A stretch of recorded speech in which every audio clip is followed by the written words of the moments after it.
नमस्कार मंडळी. काय मग?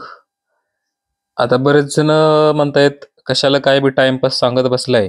आणि काही लोक म्हणतात तुमची जी कहाणी आहे, जी काही तुमच्या सोबत प्रकार घडलेत किंवा तुम्ही जे हे केलं अनुभवलंय, तर तुम्ही कंटिन्यू करा, सांगत चला. बघा बरं का, आता कोण निगेटिव्ह सांगते, कोण काय सांगते. जसं की तुम्हाला आता थंबनेल वरून समजलं असेल की मी कारागृहातून येरवडा कारागृहातून मी बायकोला पत्र लिहिलं होतं. पण त्या पत्राचं पुढं काय झालं, काय नाही, काय माहिती नाही. ते काय पत्र बायकोपर्यंत पोचलं नाही. बघा बरं का, पत्र लिहिण्याचं कारण पण काय होतं हे पण तुम्हाला सांगतो. की पत्र लिहिण्यासाठी बायकोचं आणि माझं मुलाखत होणं शक्य होत नव्हतं. मुलाखत जी आहे, जी आपण मुलाखत म्हणतो, मुलाखत होण्यासाठी काही प्रोसिजर असते बायकोची आणि ते मुलाखत होत नव्हती. त्या मुलाखतीला अडथळे निर्माण होत होते. आता अडथळे काय होते? त्या मुलाखतीसाठी एक बायकोच्या जे आधार कार्ड आहे, त्या आधार कार्डवरती माझं नाव नाहीये पाठीमाग, म्हणजे नव्हतं त्यावेळेला. म्हणजे सारिका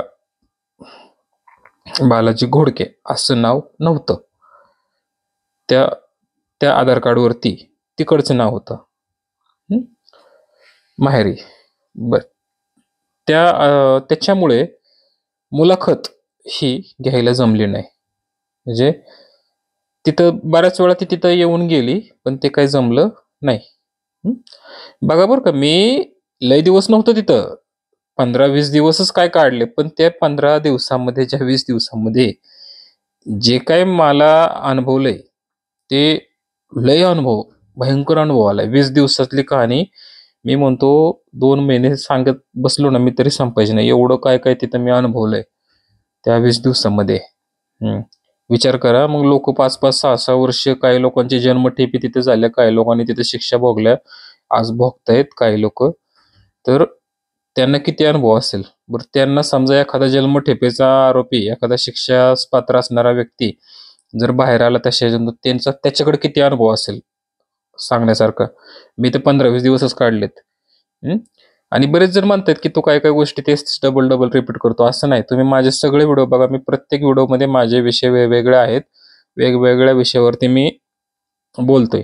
ठीक आहे, शब्द पुढे मागे होत असेल, माझा एखादा डबल शब्द येत असेल, शेवटी येणारच आहे, त्याबद्दल बी काय असं क्षमस्व. तर पत्र लिहिण्याचं कारण म्हणजे बायकोला माझी तिची मुलाखत घेणं होत नव्हतं, केवळ आधार कार्डवरती नाव पाठीमागे नसल्यामुळं. तर त्यावेळेला मी दर गुरुवारी तिथे जेलर साहेबांचा राऊंड असायचा, म्हणजे असतो, आजही आहे तो. तर त्या राऊंडच्या वेळेस मी जेलर साहेबांकडे विनंती केली होती गुरुवारची, आणि एक अर्ज लिहून दिला होता मी जेलर साहेबांकडे, की मला आहे त्या नावावरती, म्हणजे माझ्या बायकोच्या माहेरी नाव आहे त्या नावावरती मला मुलाखत घेण्यास परवानगी द्यावी. मी असे एक अर्ज केला होता तिथे. म्हणजे दर गुरुवारी ते एक त्यांचं जे काही तुमचे आरोपी कैदी असतील त्यांना ते त्यांचं म्हणणं मांडायचं तिथं असतं. त्यांना एक वेळ दिला जातो, सवलत दिली जाते, 1 तास 2 तास. आणि जेलर साहेबांकडे राऊंडच्या वेळेस गुरुवारी तिथं हे करावं लागतं. तर मी तसा अर्ज दिला होता, पण तो अर्ज त्यांनी फेटाळला. म्हणजे साहजिकच आहे ना, फेटाळणारच तो अर्ज तो. त्यावेळेला त्यांनी ते सांगण्यात आलं की आम्हाला तुमच्याशी काही घेणं देणं नाही, तुमच्या घरचे कोण असतील, तुमचे आई वडील बहीण भाऊ कोण असेल त्यांना मुलाखत घ्यायला सांगा, किंवा तुमचे वकील असतील, वकिलांशी काय असेल ते बोला, असं त्यांनी त्यावेळेला मला सांगितलं. मग त्यामुळे मला पत्र लिहिण्याची वेळ, बायकोला पत्र लिहिण्याची वेळ आली. बघा, म्हणजे पत्र लिहिण्याचं कारण काय, मी 20-25 दिवसात, असं काय नाही की मी बोलले 5 वर्ष 6 वर्ष मी गेलोय आणि मला आता बोलणंच नाही 2-2 वर्ष 6-6 वर्ष, असं नव्हतं काय.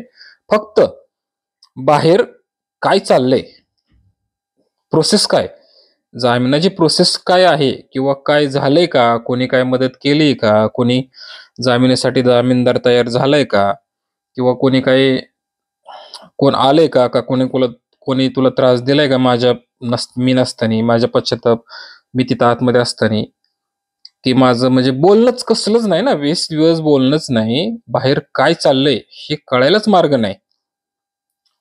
तुम्ही सुद्धा वेडे वाचाल ना.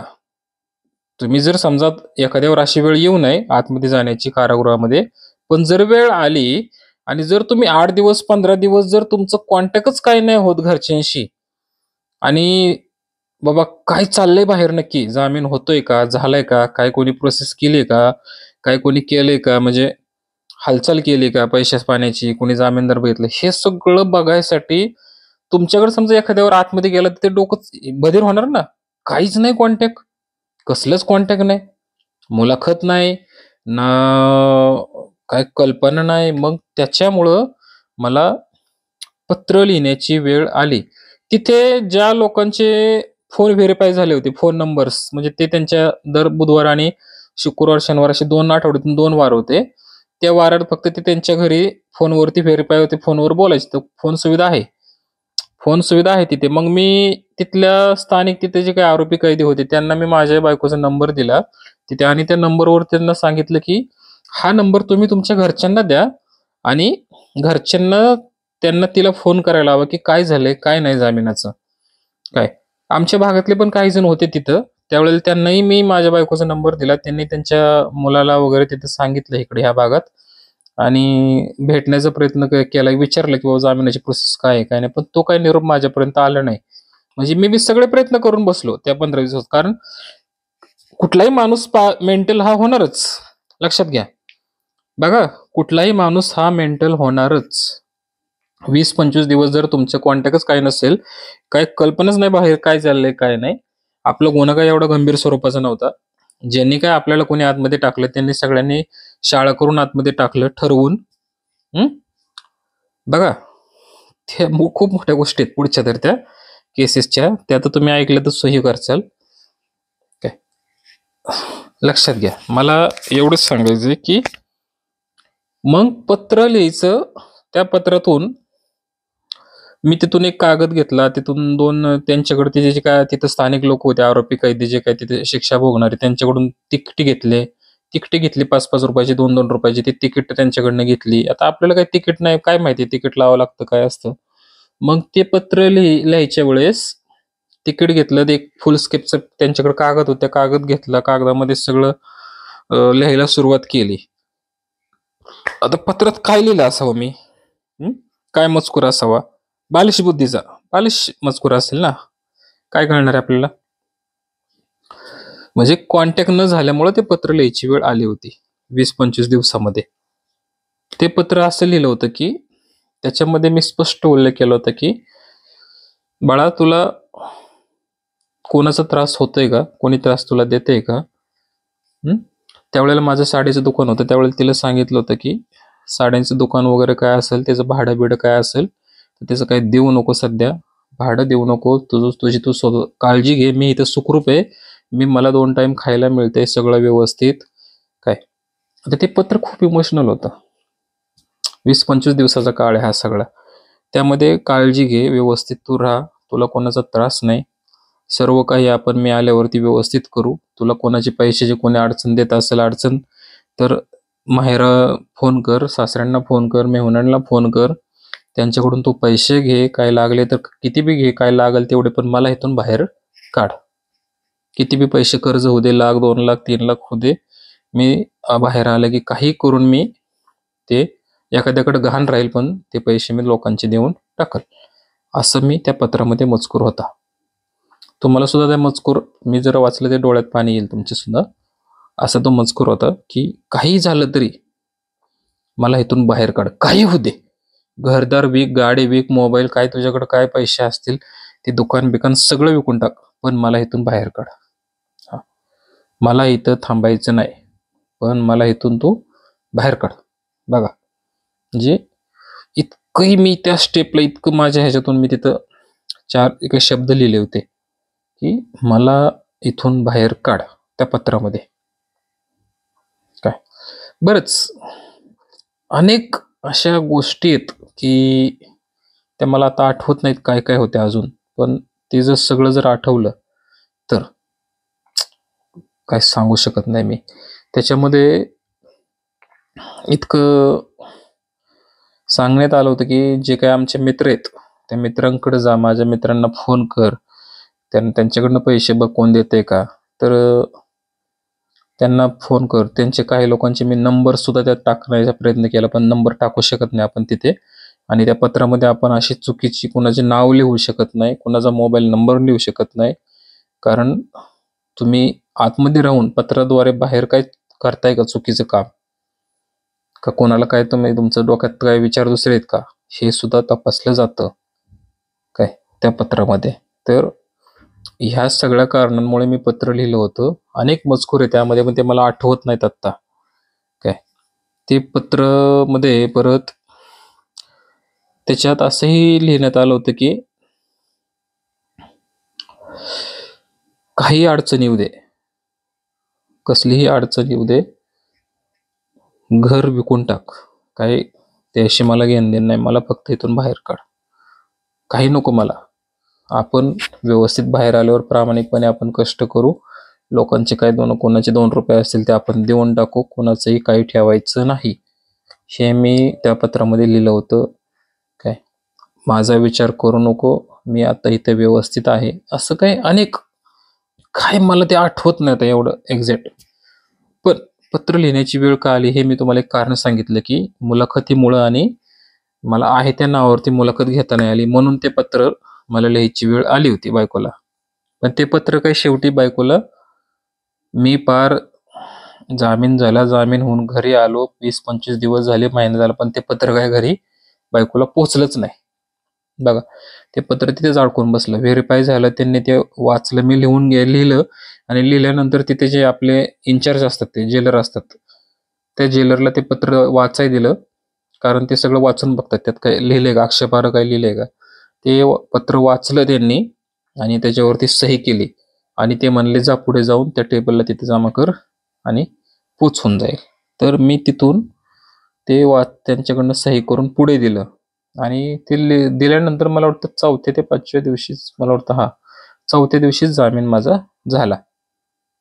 म्हणजे आणि त्यानंतर ते काय झालं, कुठे गेलं पत्र काय माहिती नाही, पण ते इतकं बेकार वातावरण होतं की काही सांगू नका. त्यासाठी माझी तुम्हाला हात जोडून विनंती आहे की वाईट मार्गाला कुठे जाण्याचा प्रयत्न तुम्ही करू नका. अजूनही सांगतोय हात जोडून, वाईट मार्गाने पैसा कमवू नका, वाईट मार्गाने जाऊ नका. तरुण पिढी, खास करून तरुण पिढी, आपल्या रागावर कंट्रोल ठेवा. कोणी कोणाला काही बोलू नका, कोणी एक मारली तर दुसरी मार, पण शांत घ्या, आपली माघार घ्या. हात जोडून विनंती आहे सगळ्यांना आपली. ह्या व्हिडिओच्या माध्यमातून माझं तुम्हाला हेच सांगणं आहे दरवेळेला, की मी म्हणतो 2,000 लोकांनी बघितलं, त्या 1000 पैकी एकावर तरी या व्हिडिओचा परिणाम होईल. तो एक सुधारला तरी तो दुसऱ्याला सुधारवेल, ही मला खात्री आहे, माझा विश्वास आहे. बघा, त्या विश्वासाला तुम्ही तडा देऊ नका, ठीक आहे. माझं हात जोडून तुम्हाला विनंती आहे, तुम्ही कुणीही असं वाईट कृत्य करायच्या भानगडीत पडू नये. पत्र लिहिण्याचं कारण तुम्हाला सांगितलेलं आहे. अजून काही मजकूर आहेत पुढे, ते मी तुम्हाला जसं आठवेल तसं उद्याच्या ब्लॉगमध्ये, परवाच्या ब्लॉगमध्ये मी जसं जमेल तसं सांगेल. बरेचसे या 20-25 दिवसामध्ये अनेक असे अनुभव आलेले आहेत, ते मी तुम्हाला जसं आठवतील तसं मी तुम्हाला शेअर करेल. आणि मग मी माझे लाईफ, माझी ओळख, मी कुठे काय कसं काय A to Z कहाणी मी माझी सगळी पूर्ण पुढे मीडियासमोर तुमच्या या माझे जे सबस्क्रायबर आहेत यूट्यूबचे, जे माझे व्ह्युअर्स आहेत, जे माझे ऑडियन्स आहे, जे माझे प्रेक्षक आहेत, त्यांना मी सांगण्याचा प्रयत्न करेल थोडक्या मोडक्या भाषेत, जसे जमेल तसं, ठीक आहे. पुन्हा एकदा काय चुकलं असेल तर माफी असावी, एखादा शब्द चुकून आला असेल डबल टेबल तर त्याबद्दलही माफी असावी. आणि नक्कीच आपल्या यूट्यूब चॅनलला सबस्क्राईब करा, आणि एक सर्वसामान्य घरातून आपण पुढे चाललोय, सर्वांचा सपोर्ट असू द्या असाच कायमस्वरूपी. भेटून नंतरच्या ब्लॉगमध्ये आपण. चला, रामकृष्ण हरी.